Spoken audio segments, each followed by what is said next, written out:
EU. E is doing its magic like here. But for the EU is quite nice. So for the EU, we are bullish this month. Why? That's you can tell that its previous month just closed above its own previous month. That was December closed above November. So the anticipation is price is heading towards these areas of interest. That's previous month high and that's swing highlight there. That's it. So we are bullish this month of January. Oosh. If you look onto the weekly, we can see that this week hasn't has respected the weekly imbalance right there. So that's quite clean. That especially is just continue high. Man, this is quite clean. So if you see this, if I go on to 4 hour time frame, you get something called sharp turn. A sharp turn is an imbalance into the bigger higher time frame imbalance and an imbalance out of that. What do I mean? I just mean something close to this.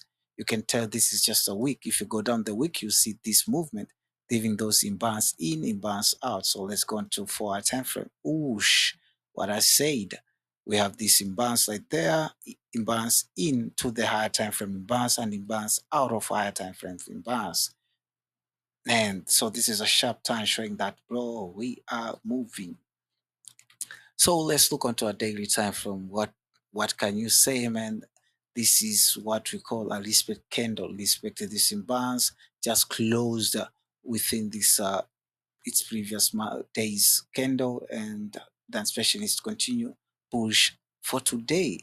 Let's see.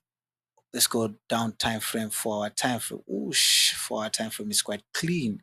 We have this imbalance, which the anticipation is for this imbalance to hold, and the target is, I don't know, not interested in the targets, but this should hold. So the anticipation is quite nice.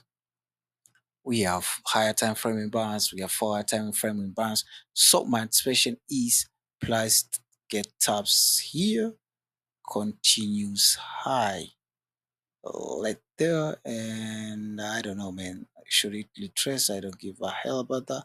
But that's the quite movement I wanna see. But let's show my targets. I have that target like there. I have another target like here. I guess the best target is there, and then another target is like here. So these targets have names. So we have that one, which is God damn, what am I doing? Get rid of those. So let me show you my targets. That's the possible nearest target like there. I'll just say this is a minor target. That's 80% to be reached, but we have another target right here. And these should be intermediate targets. That's 60%, meaning the price, this is 80% price to reach, but that's 6% possibility. And we have the least one, which is almost 40%. It's like there, but it's the major one. So select that and say that's a major target right there. So these are major targets I'm looking for. Not major, actually. These are my targets I'm looking for price to reach if we are to continue high. And I'll take my entries during the London time zone, but also I'll look onto the New York time zone. Apart from that, ciao. So this is finest apart from gold. Gold looks like a double trend drum. If you look closely, this is my gold. Nah, gold you. So yeah, that's what we are watching off of Euro USD.